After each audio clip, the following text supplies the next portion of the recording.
What's up, everyone?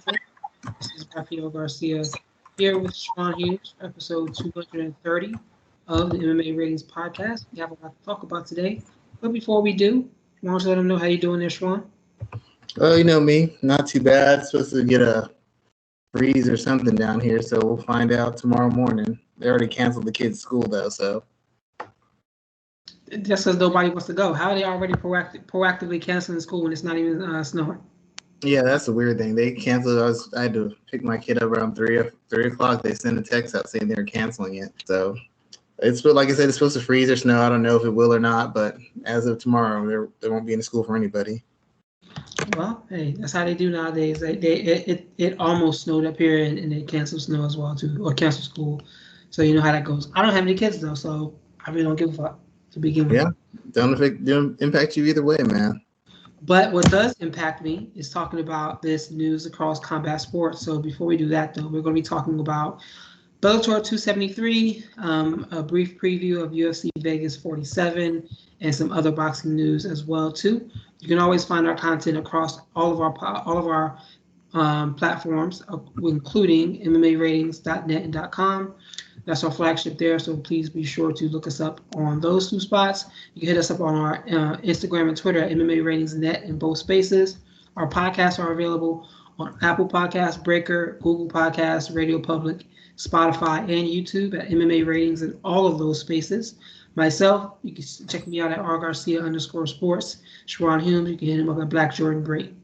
So we're going to jump into this with a little bit of, I guess, news, but fantasy booking as well too, because I'm not sure if you saw, but Jake Paul, boxing aficionado, world-class boxer, best of all time, if you ask some people, he has said that he intends on targeting Canelo Alvarez for a future fight.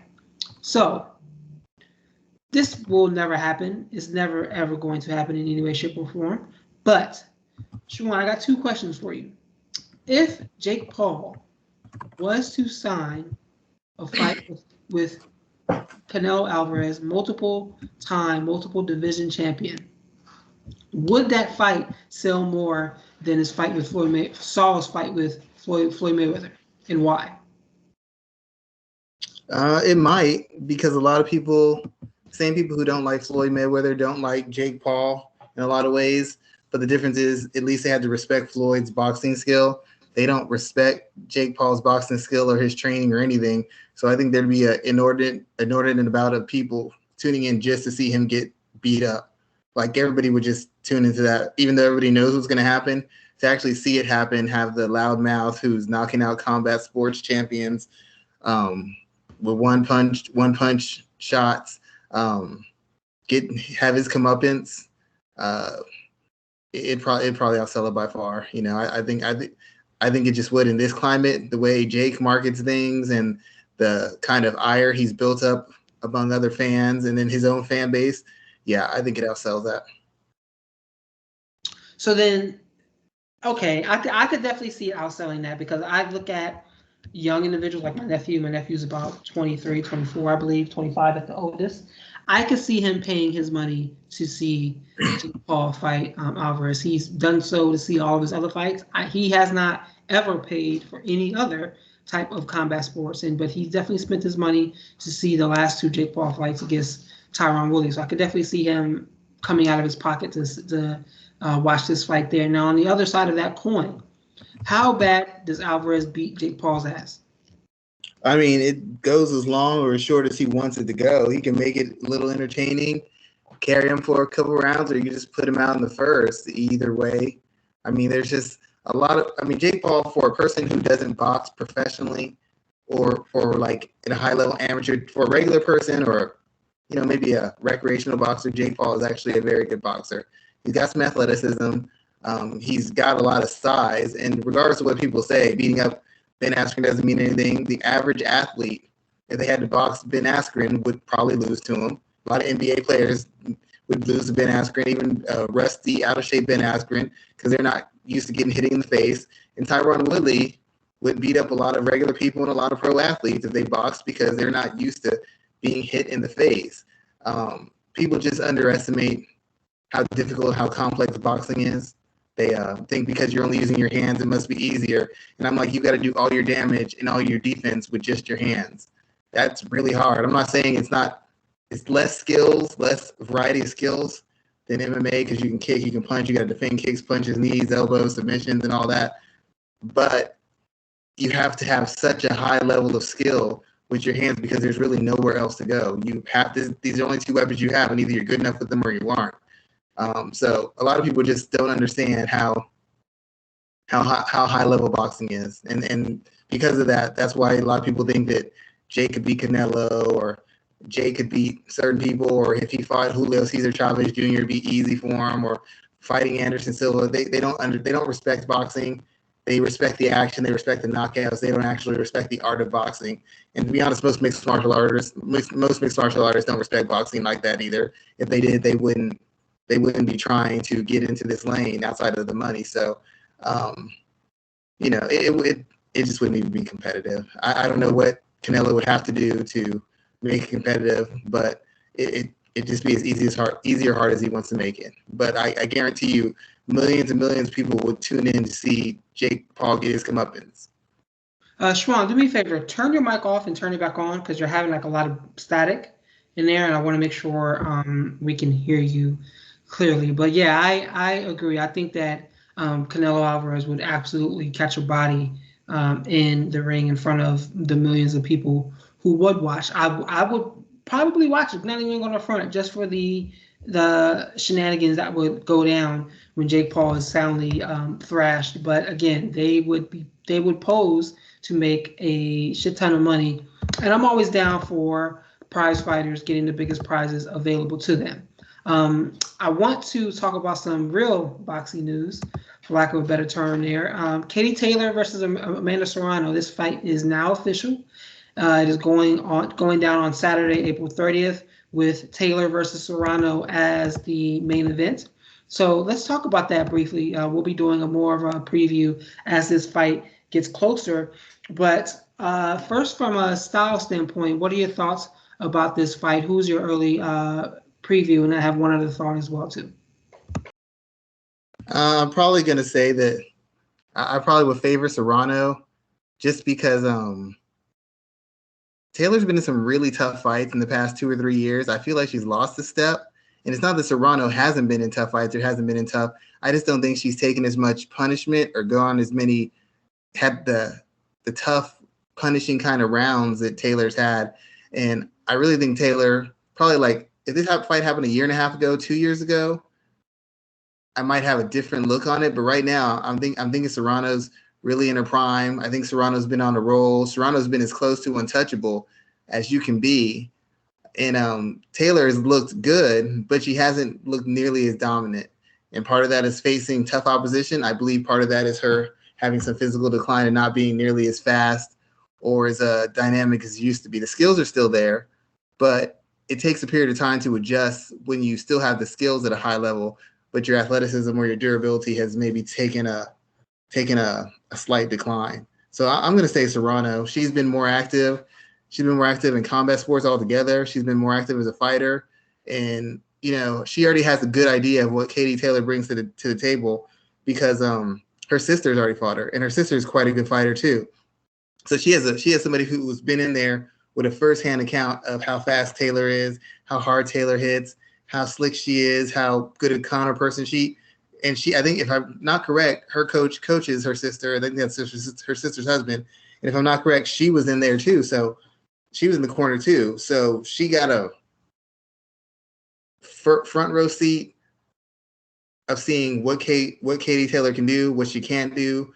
If there's any slippage, she got a first round seat. And if she did anything she missed, her coach is right there. And anything he missed, she can talk to her sister who actually fought her. So I think she has a much better idea of what Katie Taylor can do than what Katie Taylor has a better idea of what she can do. So how do you see this fight going? Do you think it goes to a decision, or do you see some type of stoppage occurring? I would think if there's a stoppage, it'd be Taylor. I think Taylor's the bigger hitter, if I remember. I think Taylor's a little bit bigger too, if I recall correctly. I think Taylor just has a little bit too much pride to get stopped. I think even if she's getting beaten pillar to post, not saying she will, But even if she is, I don't think her corner will stop it, and I don't think she will either. I think it'll be a decision. It'll still be a tight one because I think Taylor will try to be physical with her. I think Taylor will try to bully her a little bit, walk her down a little bit, and Taylor's a good enough boxer that she can take away escapes and limit some of the counter shots and some of the table setting that Serrano likes to do. It's rare that Serrano's faced someone who's on par with her as far as boxing. She's faced girls who are tough, girls who hit hard, girls who are experienced and seasoned or skilled, but she has to face someone of a comparable skill set to hers. So I think certain things she likes to do won't be as easy to do, but I still think she's the fresher fighter. I think she's the more mobile fighter. I think at this stage she's probably the quicker fighter. I'm not sure if she's the harder hitter. I'm not sure if she's the more physical fighter. But once again, when you take that route, there's a certain kind of punishment, a certain price you have to pay for taking that approach. And I feel like Taylor's at a precipice where she can't take over a fight anymore completely, and she can't just bowl someone over completely. Technically, she can hold her own with Serrano, but I feel like Serrano's mobility and her mobility and her athleticism is going to be a separator in the fight. So I figure it'll be a decision. I think it'll be close early, and if Serrano's going to pull away, it'll probably be later in the fight. But it should be a fairly close fight. But I think Serrano will probably pull away later in the last quarter of the fight. Yeah, man. Fix your mic again for me too, because that's popping up. I don't know if it's from you sitting closer to the microphone or something, but it was fine until you came back on. Then it was popping again. The last question in reference to this Katie Taylor-Amanda Serrano fight here is, what do you think about the importance of this being a main event? Like, the entire card is being built around this. We still have some time, so I believe it will be properly promoted as a major fight, just in boxing in general throughout the year. So how important is this fight with it being a headliner, with it being the featured fight? How big of a moment is this for women's combat sports?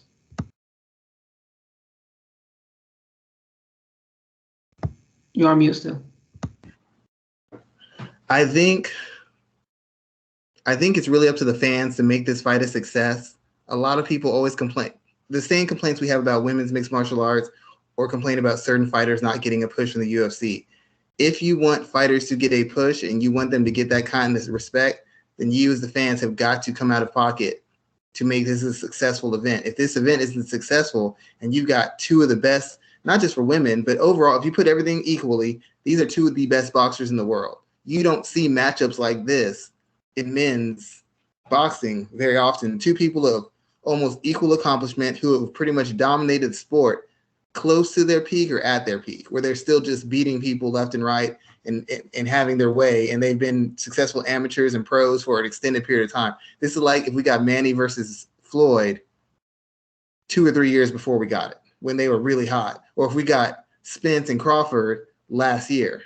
That's essentially that's essentially the closest I can think of what we have in this situation. So the people who say that women need to get more rounds or more money or more opportunities, if they don't support this event, and I don't mean pirate it, if you don't put your hard money down to it and it does not sell well, you can't ever make that argument again. It's the same thing people with WNBA. Well, they should make more money. They should have more opportunities. Fill up the stadiums, get the ratings up. They'll get as much money as they want. And you can talk about how it's advertised and whatever, but the fact of the matter is it is what it is. It's at where it's at. It's your job to make sure it has enough of a pull, makes enough of an impression for you to continue to support it. The biggest thing about this is it's an excellent main event. This is probably one of the best fights, period, you can make in the past 10 years, in my opinion. And secondly, they're stacking the card. It's all well-known female fighters, people who've won multiple championships, who defended championships. So this is going to be a truly loaded card. So if this does not work, there is a very good chance we might not see anything like this replicated again on the women's side, because they're pulling out all the stops. So if you're a fan of women's boxing or women's combat sports and you think they need to get paid, you're going to have a perfectly set up opportunity of high quality fights with known quantity fighters, and you need to back that up with your pocket. If you don't back it up, you don't buy, and everybody doesn't buy, doesn't support it, I never want to hear that argument again, because you're going to be the ones who determine how much further women's boxing goes as far as main events, as far as $1 million paydays, as far as crossover success. The fans determine that. So if the fans care that much, they're going to have to speak with their wallets, not just the women, equal rights. They should get paid the same. This is your chance to make sure that happens. If that thing sells 500,000 pay-per-views, a bunch of women boxers will start getting paid much better. They've got to do it. It's in their hands now. We'll find out if they care, if they don't. So you think that that's the baseline, like a 500K, 350 won't cut it? Well, 350 would be great, but if you really want to make the impression, like if they outsell Gervonta Davis, they should outsell Keith Thurman versus Mario Barrios. But if they can really make an impression, like 500K that's not Canelo, that's not Floyd, but that's really good. Nobody would guess 500K. If they make 500K, then all the talk about women don't sell and women aren't interesting, you can't ever make that argument again. There's men's cards that have been stacked. Canelo's card was pretty competitive. He had 800, so you only sold 500,000, 300,000 less than the biggest star in boxing. That means something. I mean, to me, honestly, if they get 225, 250, if they get to 300, that should probably be considered a success. But if they could get a big number, like a legitimately big number, that changes the stakes, because people will say there's some people interested, but you get 500,000 buys. Well, now we all got to start looking into how we motivate, how we move our female boxers, how we advertise them, because clearly there's a market. Clearly somebody's willing to pay for this. It's just our job now to find it. You get a big rating, you get a big return. Now they realize there is money there. We need to go find how to maximize it and continue it. But if they just go like 50,000 or 100,000 with that kind of card, with that many world champions on it, and the worst part is they got to compete against another major boxing title fight, most likely. So that's another thing that's going against them. But for me to see a noticeable change consistently, they're probably going to have to get a big number. I honestly think they're going to have to get a big number. 100,000 isn't going to cut it. Okay, I can appreciate that analysis there. Let's flip over to MMA now, because man, did you know Bellator was having an event on, what was that, Tuesday, out of nowhere? I had no idea. You're on mute. Schwan, you're on mute. You mean the most recent one? Yeah, like, so they had a card, Bellator 273. I believe it was Tuesday. It was either Monday or Tuesday. It was during like the work day, where Ryan Bader successfully defended his heavyweight title. He won via unanimous decision, and Benson, Henderson fought. Henry Corrales, all three of them won as well. But I had no idea this card was going on until I started to see some of the results coming in.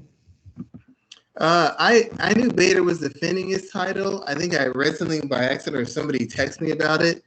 And I didn't know about Benson Henderson, because nobody mentioned that it possibly his last fight, or he was fighting. But I didn't know Bader was going to defend it. But I found out that day. I found out literally probably 3 hours before the event. Yeah, it was interesting seeing some of the results come in. So we're not really going to dive too much into the full card itself, because it is kind of what it is. But what I do want to talk about is Ryan Bader and Benson Henderson, specifically because they've had such expansive MMA careers. I mean, if you're a UFC fan, you should still know who Ryan Bader and Ben Hendo is. So start with Ryan Bader first. He's 38 years old, and he's been on a pretty decent performance streak since going over to Bellator, winning both the light heavyweight and heavyweight titles. He just dropped the light heavyweight title not too long ago, lost in the light heavyweight tournament as well too. But as a heavyweight, you see he's still picking up wins here. He won via unanimous decision 48-47, beating the interim champion Valentin Moldavsky. As a heavyweight, where do you see Ryan Bader in the top 10 rankings right now? I really don't see him as a threat anymore. When did they have the Grand Prix? Like 2 years ago, maybe? Yeah, the heavyweight Grand Prix was before COVID.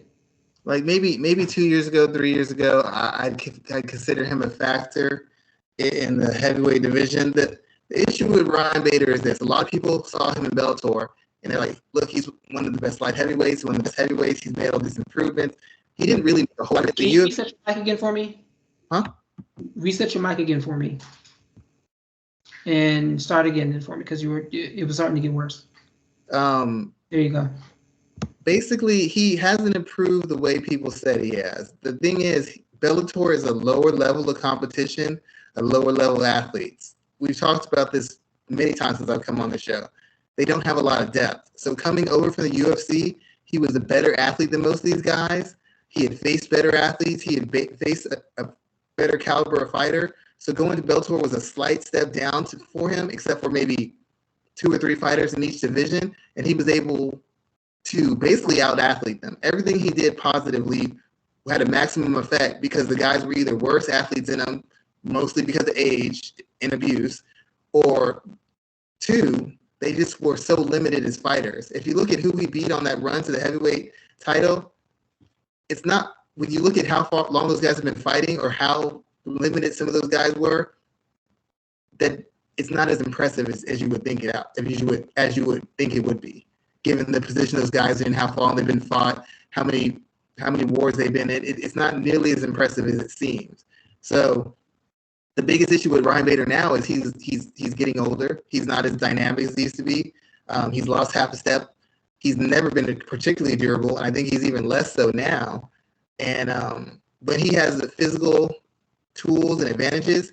He can still use his experience to kind of eke out wins, which is what he did on this card. It was a matter of experience, poison experience. That's what got him through the fight. His technique wasn't great. His power wasn't fight changing like it used to be, and his speed, which used to be one of his biggest factors, was not nearly as impressive as it used to be 2, 3, 4, 5 years ago. He just got by on experience and physical strength and obviously the wrestling and stuff of that nature. But it's really just a matter of him being a better class of fighter. At the UFC level, I don't know that he beats Ngannou, even with bad knees. I don't know that he beats Gane. I'm not sure he beats Derek Lewis. I don't think he beats John Jones. I have a hard time finding heavyweights he could beat because he won't have that huge athletic advantage. As dominant as his wrestling has been, it's not the most technical wrestling attack. A lot of it is attribute based. And since he doesn't have those attributes to lean on, I think there's more than a few heavyweights who could stop him and do so pretty impressively. So while it's impressive what he's done, I really think he's starting to hit that cap. And you can't go back in time to refresh yourself, make yourself more explosive. He is who he is right now. And I can't name 5 quality heavyweights that I think he beats. And if he beats them in Bellator, it's only because these heavyweights are, frankly, old and very limited. At least in the UFC, they got a lot of young guys coming up, young, big, athletic guys. In Bellator, we have a lot of, even the young guys are like 32, 33. So I don't think you can consider him one of the best heavyweights in the world. I don't really know that you could have ever considered him one of the best light heavyweights outside of the fact that the light heavyweight division is so thin. He just happened to go someplace where he had all the physical tools and he was used to facing a better class of opponent, and he rode that experience and he rode his physical tools to being a double champ. But I don't know that he got any better or that he'd fare any better in the UFC right now.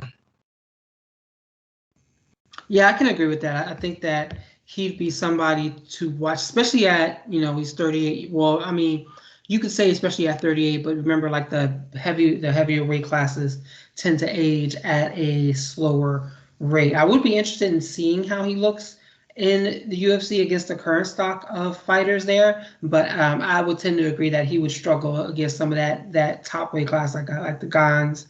I mean, even Derek Lewis, as you mentioned, I think he would have a hard time there. Let's talk about Benson Henderson next, the former UFC lightweight champion. He picked up a win over Islam Mamedov. Yeah, a split decision victory there, 29-28. What is Benson Henderson's legacy? I feel like a lot of people forget about him whenever we talk about 155 and who's the greatest fighter at 155 pounds. A lot of people forget about him. UFC has done an effective job kind of wiping him off the memory of MMA fighters. So what do you think about his legacy? When it's all said and done, what do we think about Bendo? His problem isn't that it's not even the UFC that wiped him out. It's kind of his own performances. Benson Henderson has always been a kind of a decision machine. He's never been the greatest finisher. And a lot of fans don't think he won the fights that he won. A lot of people didn't think he beat Frankie Edgar. Even in Bellator, some people didn't think he beat one of the Pitbull brothers. There's people who didn't think he won this fight. He's just been a guy who's always been able to figure out a way to, I don't want to say game the system, but he fought in a manner, and he fought with a sort of a vibe or a smoothness that allowed him to seem like he was always in control. That's why they say Ben Smooth Henderson, he gets taken down. He never seemed flustered. Guys landed hard shots on him. You didn't see him kind of jerking and being jumpy. He'd always be boom, boom, boom. He might cover up, but he just looked like he was going through a walk through the park. He never looked like he was out of control of fights. Whether a slow-paced fight, a grinding fight, a punishing fight, or a high-paced fight, for the most part, he always looked like he was in control, or he was always in the fight. And it put a bad taste for a lot of fans for him, because they don't consider him a legitimate grade 55 guy, because he was never really just walking through people. I mean, he had some impressive wins, but a lot of his wins were decisions. And if you really look at the fights, a lot of those wins could have went either way, and that's facing a variety of opponents. So I think part of what's held him back is the fact that he's never been nearly as dominant or explosive as guys would expect someone with his physical tools and his sort of charisma to be. Had he gotten more stoppages, I think he'd be a bigger star. He always gave you good fights, but there were fights where you always felt like the other person wasn't getting their just due. And I think that hindered his popularity and hindered his presence as 55. And then when he got to Bellator, he moved up. He was dominating the UFC, obviously fighting lower level guys. When he came to Bellator, and he just struggled immediately. He could never really find his footing and put 2, 3, 4, 5 wins together. They used his name to build other fighters, and he never really got traction in Bellator and was a legitimate contender for any real period of time. So it kind of took some of the shine off him, and it kind of had people thinking, okay, he was never that good, because he's eking out these bad decision wins over top guys. Now he comes over here and he's just losing to these second-tier Bellator fighters, which is the impression a lot of people have, and it kind of made his reputation take a hit. But I still think he's probably one of the better 55 guys. He did win the title. He defended it. He's always had a good skill set, and he's faced pretty much a murderer's row of opponents, but he never had the dominance that would make people say, hey, this is the guy, or this was the best guy. It was always close fights. It could have gone either way. It was a moment here or there. When you see champions, you want to see complete dominance, or you want to see them blowing guys out. And Benson Henderson never gave you that. What was his best win? Because he has a lot of strong ones. His win over Josh Thompson, although that was controversial. His wins over Frankie Edgar. I think he did beat RDA as well too. What do you? No, he lost to RDA. I remember that one. What do you think his best win is? Nate Diaz, Michael Chandler. Did he lose to Michael Chandler, or that split to Pitbull as well? What do you think his best win is now when it's all said and done? You're on mute. I never use this button, so I always forget. His best win, as far as like where he looked like a world beater, probably when he fought Nate Diaz. If I recall correctly, he just dominated him. He had his way with him, and it wasn't remotely close. He just dominated Nate Diaz. And that was when Nate kind of had the machine behind him, had picked up a lot of popularity. It was one of the first times we actually saw it where people thought Nate was unbeatable or Nate could be a champion, and we saw a clear gap. That's like when you started seeing that. You started seeing the true limitations of Nate Diaz's game, because previously that he'd been on quite a win streak. So that would have been the fight he had the most success in, where he really just dominated, and there wasn't any question and there wasn't any doubt as to who was the better guy and who was in control of that fight. As far as wins, I'd probably say the fight against Clay Guida on UFC on Fox. That was probably the most important fight, because it was a primetime fight and it got a lot of rave reviews and all that nature. But as far as importance, probably the Frankie Edgar win. It wasn't the greatest win. It was still kind of a close fight, but it got him a title, and it was over a guy who people were tabbing as a future Hall of Famer, who still is a Hall of Famer. And getting wins over Hall of Famers is not something that anybody can just do. So yeah, that's it. I would definitely agree with that. I think that fight with Frankie Edgar was big, the first one, because I feel like at the time he was still coming off of the WEC run, and he was kind of washing that WEC off of him. And because at the time people still looked at WEC as like a lesser version of the UFC, even though they were owned by the same organization. But that probably was the right pick when saying what was his biggest win, and then the Clay Guida fight as well too. 'Cause I remember all the hype around them moving to Fox and all the promotion that fight, the whole entire card did receive, and that some people thought that should have been the main event instead of having Cain Velasquez and Junior Dos Santos on the card as well too. So that was the thing that hurt him though. Like Clay Guida, we all love Clay Guida. He's a veteran who's given us some great fights. But if you're considered a top 55 guy, you don't have like those kind of fights with Clay Guida. You're not supposed to. I can't imagine a prime BJ Penn struggling with Clay Guida. Prime BJ Penn gets Clay Guida out there in the first round. You know, even prime Conor McGregor gets him out of there. Eddie Alvarez, Raphael dos Anjos, Khabib, which guy at 55 in their prime, at their best, goes back and forth with Clay Guida. And the worst part about Benson Henderson, I like the guy. I thought he was a good fighter. I liked how he carried himself. I like how he expressed himself. I kind of liked his vibe. I was a fan of his. But I feel bad for him because his biggest highlight is him getting kicked in the face by Anthony Pettis jumping off a fence. Like, that's the biggest. If you want to look the highlight that has Benson Henderson in it the most, it's Anthony Pettis Showtime kicking him off the cage. That's just got to be rough, man. Like, psychologically, that's got to be rough because that's the biggest thing in Anthony Pettis' career is a positive, but the biggest thing in your career that stands out the most, even more so than his title, is that kick to the face. Like, people remember he's a champion, but if you ask casuals, that dude got kicked by Anthony Pettis. Man, I still remember exactly where I was when I saw the Showtime kick. And I remember the thing I remember most about that is the way people were so pissed that night, the SportsCenter Top 10 was J.R. Smith fast break dunk, and the Anthony Pettis kick was like number 2. People were really pissed about that. And I'll never forget that one specific moment of that highlight, because this is still around the time when I had just left ESPN and people were still like fired up about that. I'll never forget that. Yeah, when people say that argument that could only be done in a movie, it's like you can do it. You're just not good enough to. You can jump off the wall and kick someone in the face too. You just have to be good enough. Van Damme walked so Anthony Pettis could run. Yeah, definitely true. Tonight might not be a long night, man, because it's been a quiet night quiet week in combat sports. We didn't have any fights last weekend, but we do have fights this weekend where we have UFC. Wait, Raphael. Before we get into this, it is Black History Month, so you know what that means. We're gonna have more of Michael Chandler's parenting as a strong Black father. And as a Black father myself, I'm glad he is representing us and showing that we too are there and active in our children's lives. I'm just waiting for the special. I forgot about that. He'll give a speech or something. There'll be something out there. Not like Ron Woodley. Already since that promo.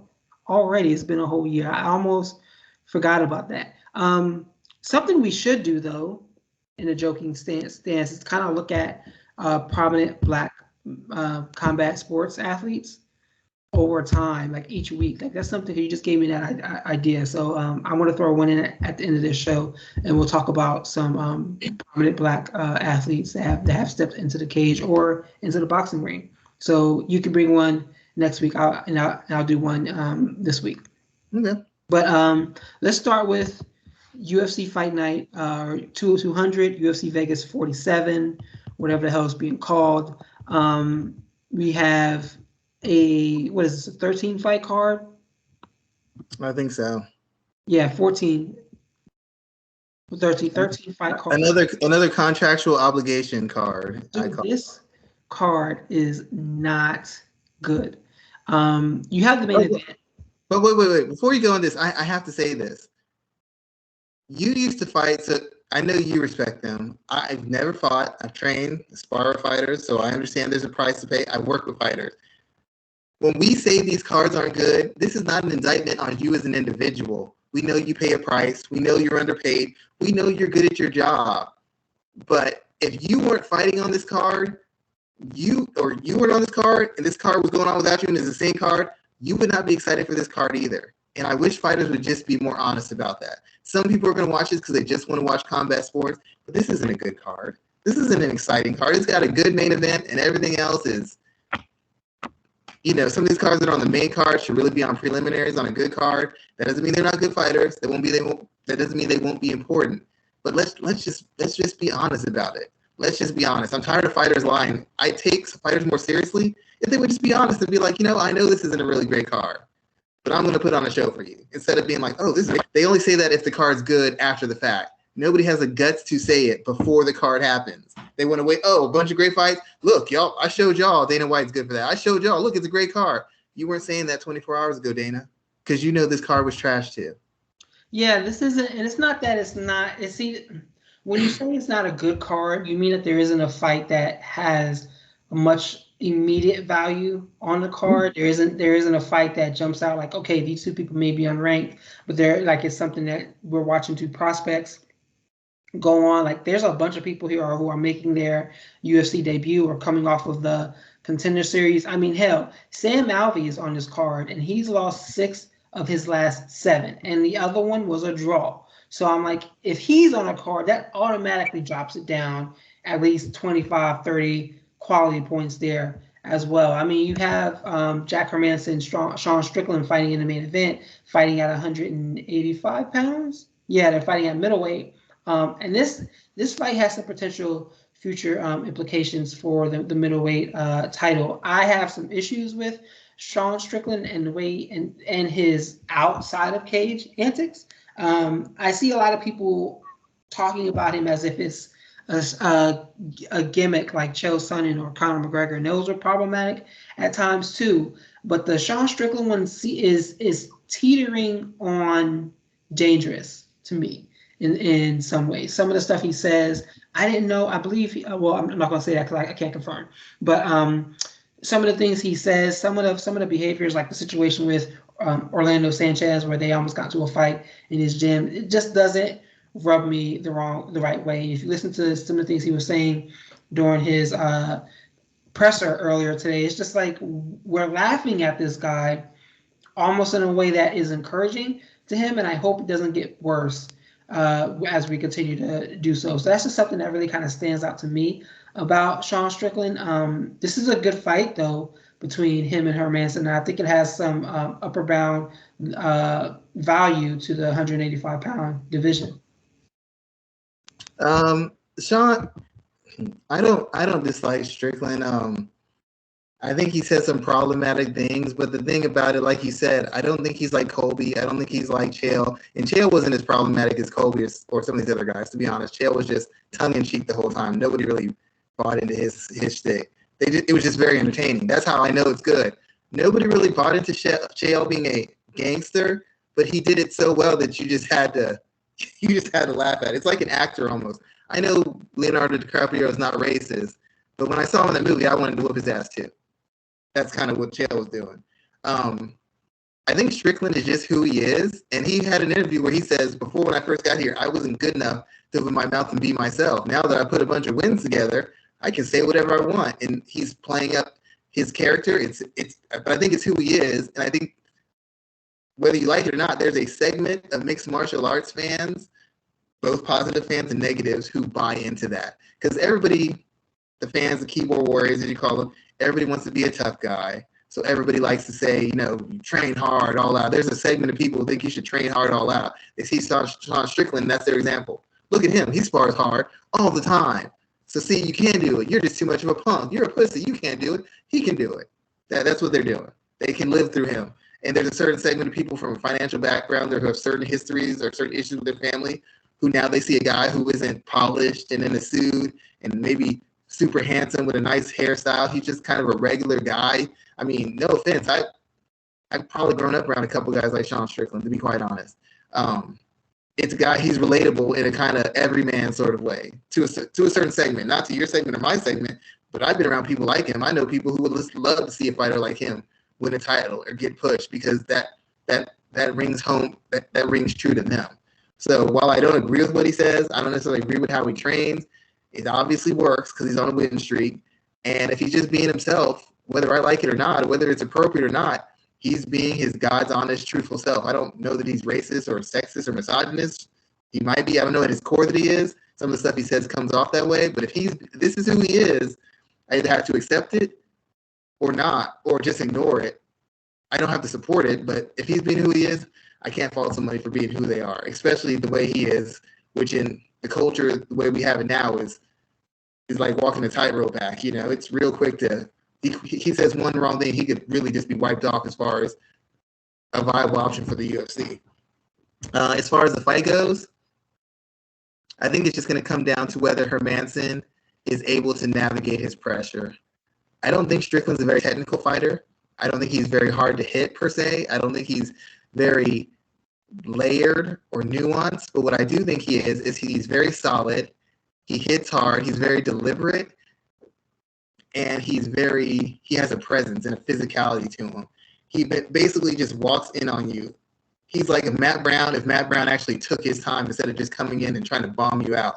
He stays on you, sets his jab up, kicks your legs, throws these kind of loopy shots, and he just puts you in a position where you either have to concede or you have to punch at him to keep him off. He makes you feel like you have to strike because he's constantly on you. And mentally it's very taxing, and physically it's very taxing because most mixed martial arts fighters do not work on pivoting out, angling away. They just back up. So now you're being forced to do something you're not good at, and you're forced to do it at a rate that you're not comfortable with. It's going to wear you down, the mental pressure from that.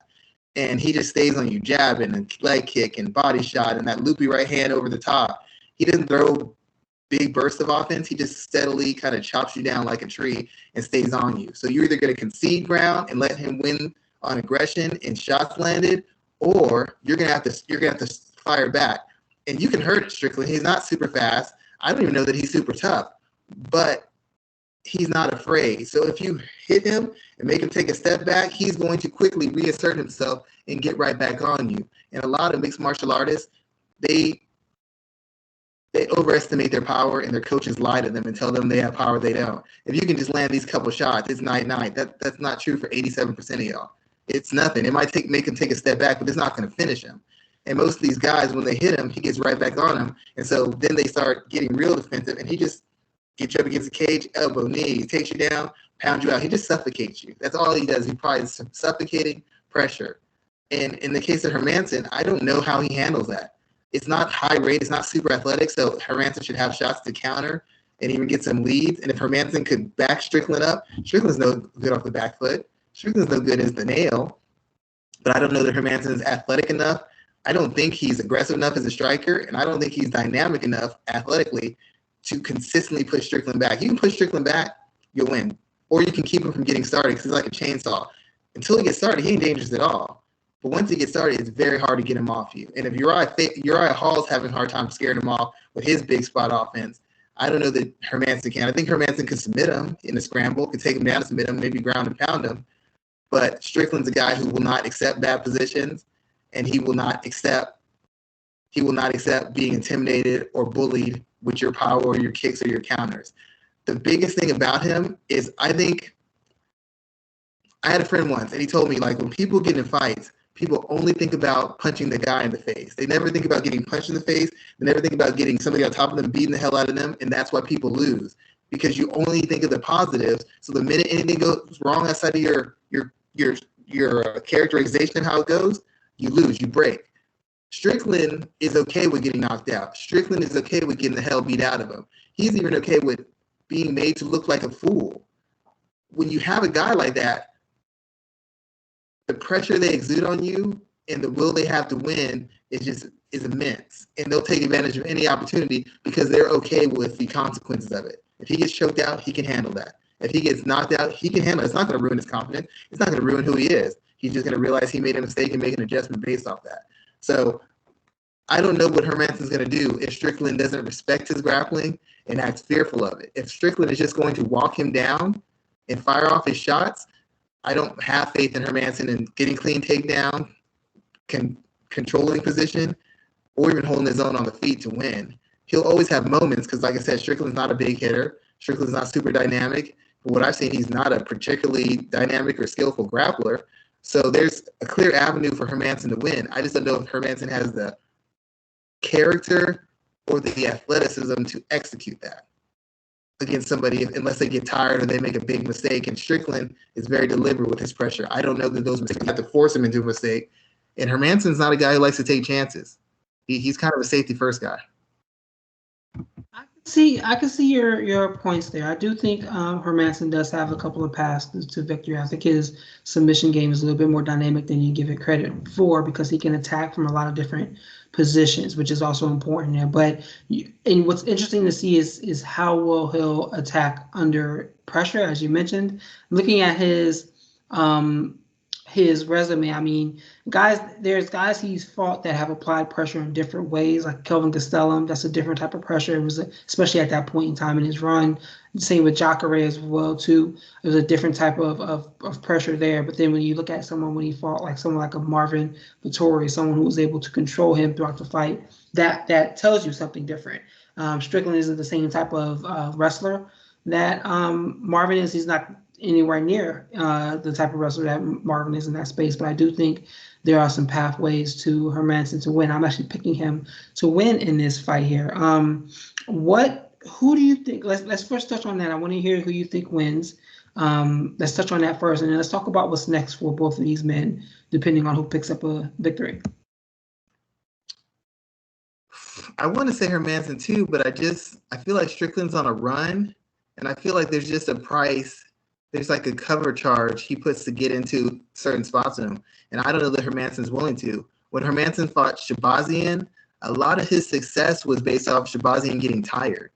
He stayed on him and he got some clinches and Shabazian worn out. And I'm not saying Strickland can't wear out, but Strickland to me is in better shape. And he doesn't take as many chances as Shabazian because he's not as good an athlete. He has to be more steady in what he does. And when Hermansson's had other fights against guys who weren't as fearful of what he could do on the ground and were willing to kind of really press him and put their physicality on him, he hasn't always responded. Now, once again, it's kind of like the Juliana Pena thing. Strickland is going to be in the line of fire. You can land a counter on him. As long as you're not afraid, you'll hit him.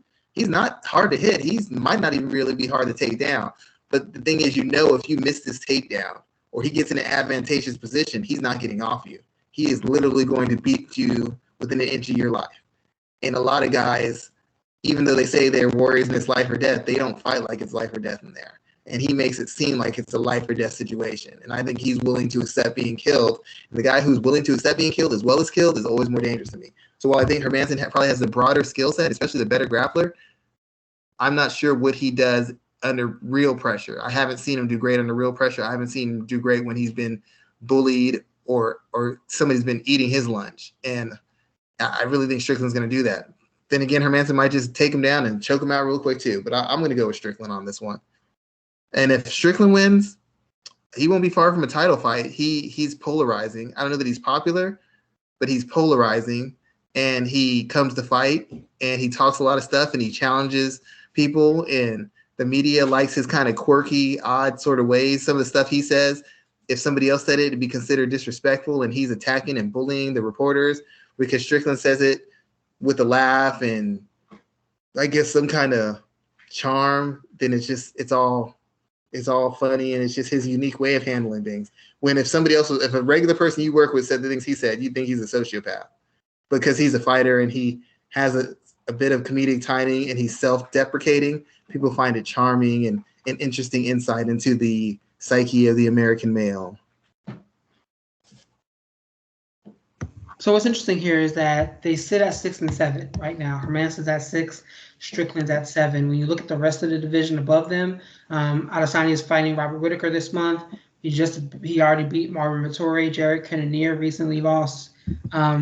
Derek Brunson is in the title picture as well too. Didn't Derek Brunson just lose to him again? I thought Brunson was on a win streak. Yeah, that's right. But Brunson's back in the title picture again. And then there's Paulo Costa, who has been knocked out of the title picture very vehemently. So I could see one of these two guys vying for a title shot if they were to win here and win big later on this year. Like I said, I'm leaning Hermansson to pick up the win here, but Strickland is definitely more of a name that pulls in clicks when you're creating content about him. Yeah, Before we I mean, him and Israel Asano would be interesting trash talk. Him and Whitaker would be an interesting, exciting fight. With Hermanson, you know, while he could beat the other guy because of his grappling, it just is not interesting. It doesn't evoke any fire from fans or evoke any fire from the higher ups in the UFC. They want interesting matchups that force people to have an interest in the fighter, interest in the character. Hermanson is not very charismatic, not very exciting, not very interesting. I mean, he is as a person, but as a fighter, he doesn't draw any eyes. Sean Strickland draws eyes, and he's a guy who's coming to fight. And he's going to give you the kind of fight that you can sell. Hermanson, not so much. Good stuff there, sir. What else on this card? Is anything else here stand out to you? I mean, not really. There's some fights that should be good, but there's nothing that I sat there and I'd be like, well, I need to really look at this fight. I mean, they got some prospects in there and some people with potential, but a lot of these fights to me seem like they set up fights, but fights where there's clearly someone is clearly supposed to win the fight over this other person. And I know that has to happen in mixed martial arts, but I like fights that are a little bit more 50-50. And a lot of these fights might seem that way, but it's quite clear that the UFC is leaning towards somebody else winning this fight, and I don't like that as a whole. That's too many of those. True there, true, sir. I can see that. I want to do the Black History Month feature. Oh wait, one more thing. Sorry, before we go into that, I have to make this brief announcement. This Saturday we are going to have a boxing card. It's overpriced. You're gonna get cheated out of this tremendously, but I don't care if the fights are great. This is not a $80 card. But Mario Barrios, coming off a knockout loss to Gervonta Davis, is fighting Keith Thurman, one-time Thurman, who's coming off a decision loss 2 years ago to Manny Pacquiao. Barrios moved up to 147. This is Keith, who was formerly unified champion at 47 in his first fight in 2 years, coming back to reclaim his throne. I think it's a good fight. Thurman's not the biggest puncher, but he's always been a smart, tricky, and clever boxer who can punch some. And at one point, he was the guy in the welterweight division. We don't know how sharp he is. We don't know how durable he is. We don't know how much fire he has. It's one thing to talk about it in interviews and in the build-up. It's another thing to have it against a young, hungry fighter. And he's facing Barrios, who's a limited fighter, but a big, long kid who's disciplined, deliberate, and tough. So it's a matter of, does Keith Thurman have that fire, and is he still who he used to be? I don't think he's elite anymore. I don't think he's one of the best fighters. Skill-wise, yeah. Experience-wise, yeah. I don't know where his durability's at. I'm not sure where his speed's at. And I think this is a dangerous fight. And I really feel that Barrios has a very good chance of upsetting him. He's been more active. He's younger. He should be fairly durable. And even though Keith has a boxing advantage and probably has a speed advantage, Barrios just got done fighting Gervonta Davis, who at this point is probably a comparable boxer and a much better athlete than Thurman. And Thurman has had a recent history of starting kind of slow. He likes to feel things out. And against a young guy who's not going to be dissuaded, who's already been on the big stage and not going to be overwhelmed by the moment, a slow start might be all it takes for him to win this fight. If Barrios wins this fight, he's in the sweepstakes. Spence, rematch with Thurman, Crawford, the whole table opens up for him. If Thurman wins, it's a lot of money talk. I need to be respected. I need to be the A side. We don't really know where that goes. So for the sport of boxing, the best thing to happen would be Barrios winning, because it introduces a whole new challenger who's willing to take on the toughest fights available. And if Thurman wins, well, it's back to business as usual. Politics.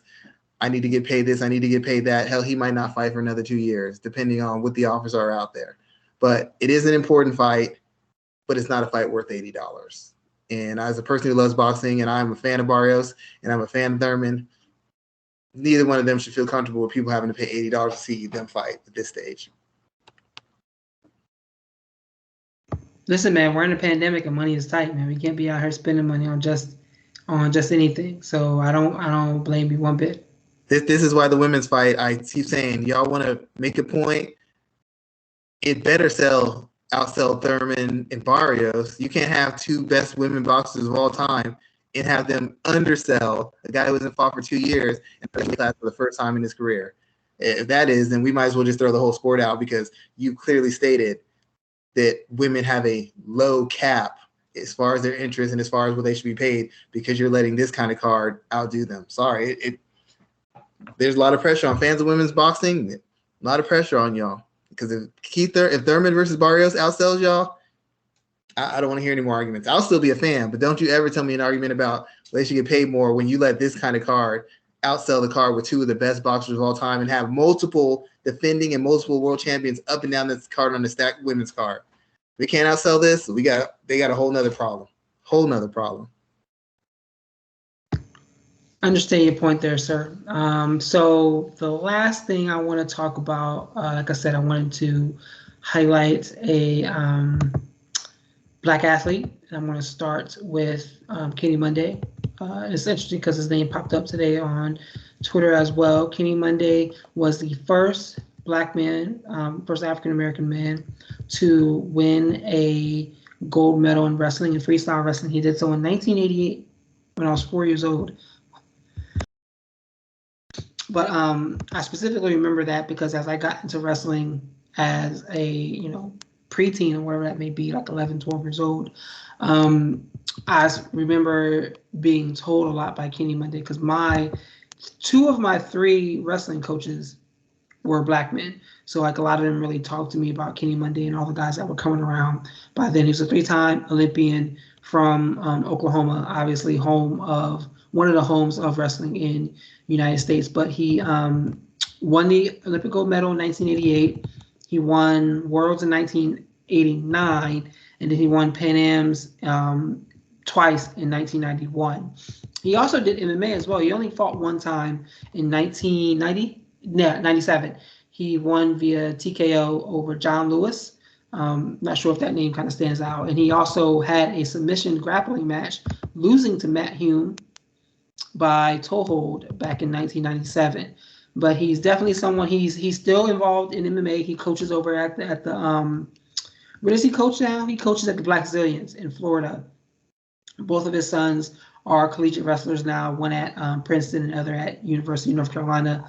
So they're continuing the family legacy. I think Kennedy is the better one of the two. He's the one that's at UNC. But yeah, Kenny Monday is a name that's familiar across all wrestlers, but he specifically holds a place in my heart because what he means to wrestlers who look like me and just grapplers in period. There aren't a lot of us. It seems like there's even fewer black women in the space, but he's someone that deserves praise for what he did in MMA or just in combat sports in general. Yeah, I didn't know a lot about wrestling. I'm still not a wrestling expert, but when I got into mixed martial arts, then you start, realize there's this whole other sport, which honestly, I tell people like wrestling is one of the 7 circles of hell. I don't know why anybody subject themselves to that willingly. People say getting punched in the face is bad. I've been to wrestling practice before. Nah, I'd rather just get punched in the face. World champion, sure, I'll go a couple rounds with them. Wrestling practice, nah, it's all right. Pull my hamstrings, coach. Gotta sit out. But yeah, Kenny Monday, I do remember him, and I think that's actually pretty cool. I think that's actually something unique that because a lot of people, wrestling has never really been the sport that boxing at one point was, or basketball is, or football is. So there's a lot of people who just don't know the impact Kenny Monday had in his own sport, much less his sport of mixed martial arts. So I think that's an excellent pick. And I don't know that wrestling is particularly popular in the black community. I know it's more popular than it used to be, but I don't know that it's ever going to be one of the top 3 sports as far as the sports that get the most run. But I think it's really cool that you mentioned them, and I think it's pretty cool that you're in this group that really in our community is considered, like, I don't want to say elite, but just unique, just because most people have never had that sort of experience. So that's very interesting, and I appreciate you sharing that and having a personal touch to it. Yeah, man. So next week, you can bring someone to the table. Let me know who you want, and we'll throw them in at the end of the show. Yeah, no problem. So with that in mind, we're going to go ahead and close out on tonight's episode of the MMA Ratings Podcast. It's episode 230, as I said, and you can always find us across all of our platforms, MMA Ratings in Instagram and Twitter, Search for us on all the podcast platforms and YouTube at MMA Ratings as well, or go over to MMARatingsNet.com. Myself at rgarcia_sports, Schwan Humes at Black Jordan Breen. As always, we thank you for taking the time to check out the show. We'll be back next week for episode 231. Everyone have a long, safe weekend, and we'll be back here. Have a good night, everyone. Have a good evening.